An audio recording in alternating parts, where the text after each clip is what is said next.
Hello, नमस्कार दोस्तों। आज हम बात करेंगे एचसीएल टेक्नोलॉजी स्टॉक्स के बारे में। लास्ट टाइम भी हमने इस स्टॉक्स के ऊपर वीडियो बनाया था और कहा था कि इस स्टॉक्स के जो टारगेट है वो मैंने आपको 1600, 1610, 1620 और 1632 और 36 का लेवल बताया था। और स्टॉक्स ने क्या किया, हमारा जो स्टॉक्स का जो टारगेट था वो 1620 के वहां से 1616 के आसपास से रिटर्न होते हुए दिखाई दिया है। और मैंने आपसे कहा था कि स्टॉक्स ने क्लोजिंग लो की तरफ दी है और रेड कैंडल बनाई है। अगर स्टॉक्स में ये लेवल टूटेगा तो गिरावट आएगी, पर आज मार्केट में गैप डाउन ओपन हुआ था लगभग सभी स्टॉक्स, और स्टॉक्स में गिरावट देखने को मिली थी। ये स्टॉक्स ने भी ऊपर जाने की बहुत ही कोशिश की, पर स्टॉक्स में फिर से हमारा जो 1600 रुपए का जो लेवल है वहां से प्राइस को रिजेक्शन मिला, जो मैंने आपको पहले भी वीडियो के माध्यम से बताया था कि 1600 का अगर ब्रेकआउट होगा तो फिर 1610 का इस कैंडल का लो।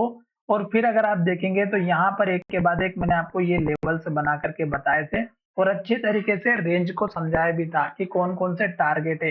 अब स्टॉक्स हमारा यहाँ पे डोजी कैंडल बनाते हुए दिखाई दे रहा है, पर स्टॉक्स की जो क्लोजिंग है वो लो की तरफ दिखाई दे रही है। अब अगर स्टॉक्स ने कल जो लो बनाया है उसी लो को तोड़ा तो आज भी यहाँ पे लो बनाए।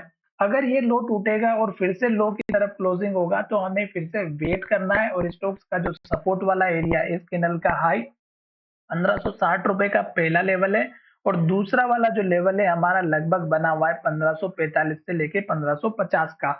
तो ये मैंने यहाँ पे ऑलरेडी लेवल बना करके बताया है। स्टॉक्स में यहाँ तक सपोर्ट जरूर बनेगा। साथ ही स्टॉक्स अगर यहाँ से सपोर्ट लेगा और फिर जब ऊपर की तरफ जाएगा तो फिर से आपका जो टारगेट रहेगा वो 1618 के आसपास, 20 के आसपास का रहेगा। फिर आपका 1632 रुपए से लेके 36 रुपए के बीच का रहेगा, और ये लेवल हमारे दोनों बहुत ही इंपॉर्टेंट है। रिजल्ट वाले दिन भी स्टॉक्स की जो प्राइस है वो यहीं से रिजेक्ट होकर के नीचे की तरफ आई थी और स्टॉक्स ने इन्वर्टेड हैमर कैंडल बनाई थी।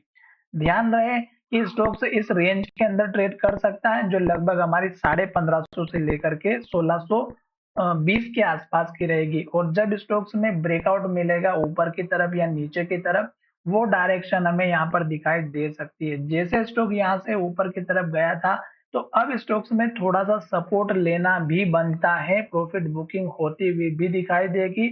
और यहीं पर अगर आप देखेंगे तो ये देख सकते हैं कितना स्ट्रॉन्ग रेजिस्टेंस लेवल है, जो कि यहाँ पर स्टॉक्स को ऊपर जाने से इनकार कर रहा है। 2 बार यहाँ पे प्राइस को रिजेक्शन मिल चुका है, एक बार इस कैंडल में और दूसरी बार इस कैंडल में। तो आप समझ सकते हैं कि इस लेवल को ब्रेकआउट करने के लिए बहुत बड़े दिग्गज की आवश्यकता होगी, और दिग्गज का मतलब, कहने का मतलब बड़े लोगों ने इसको बाय करके होल्डिंग के रखेंगे तो ये स्टॉक्स में एक अप ट्रेंड दिखाई दे सकता है। और अब यहाँ पर मैं आपको एक बात ये बता देता हूँ कि इस लेवल पर, जहां पर भी इस लेवल पे लोगों ने बाइंग की होगी, और वो लोग यहाँ पर क्या करते हैं, अपना नो प्रॉफिट नो लॉस में सेल करते हैं।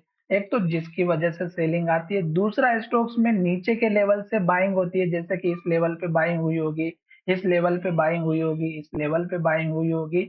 तो वो लोग अपना प्रॉफिट बुक करते हैं, तो जिसकी वजह से सेलिंग प्रेशर आता है। अब यहाँ पे पॉसिबिलिटी तब है स्टॉक्स को ऊपर जाने की कि यहाँ पर जितना हमें वॉल्यूम दिखाई दिया है, इस जगह से लेके इस जगह तक, अगर आप यहाँ पे नीचे देखेंगे, इस लेवल से लेके यहाँ तक अगर आप वॉल्यूम देखेंगे, इतना सारा वॉल्यूम अगर हमें यहाँ पे 2-4 दिनों के अंदर दिखाई देता है बड़े बड़े बार्स के साथ में, तो स्टॉक्स में पॉसिबिलिटी है कि स्टॉक ऊपर जाएगा। अदरवाइज धीरे धीरे करके स्टॉक्स में बाइंग सेलिंग होती रहेगी, और जैसे स्टॉक्स अपने हाई के पास क्लोज होगा वॉल्यूम के साथ ब्रेकआउट देते हुए दिखाई देगा।